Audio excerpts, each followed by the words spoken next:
ibi bintu rwose njye ntabwo Sophie turaguma hanga kugeza byari wagiye kubareba bakaza tukagenda tutaenda baba genda ubabwire baze tugende biko banakuya eske vitambulisho yako enea kwanje umuntu wiga kwambuka umupaka ku buryo uri kumbaza ibyangombwa ngewe hapana niko nakuuliza juu kule mbele usikuletea problem na mama hari gisigaye tugende ndio kuna kosa mwingine kaka marukwe kara pembeni ya mama sio kama nivyo wao ndi wa Seruganda nivyo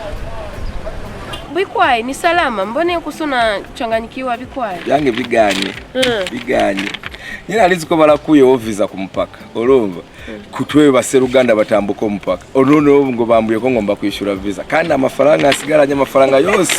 narayishuye mu combo taxi kugira ngo ngende bugo mu kazi kenari narabonye urumva none ubu ngubu nagikera jya kwishura nyine jya kwishura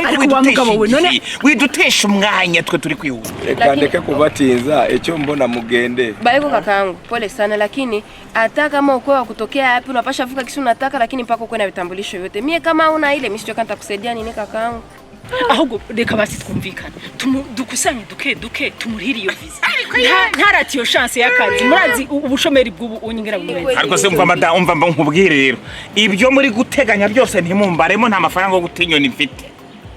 ibyo ntibindeba nyewe kwanza ibe vinapata uka kabisa pata na mwingine kule mbele kila mtu anaonyesha vitambulisho yake msikie netea mimi mama tatizo kule mama ni sedini nimbaho zirwariza rwose kare ibyangombwa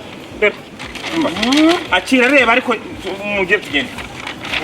njye urumva mbona uyalipa papa mimi nakwambia mbona uyalipa hii kwa sasa Mse natwe cyo ngicyo tujya tuyariha icyo ngicyo ninzi ko ari abaseruganda gusa bagomba kukire kumbe nawe turi kimwe kibazo kumbe ni kimwe na makine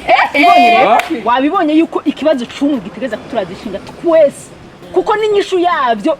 itugirira umumaro twese kwenda lipa papa reka kuraba genda uri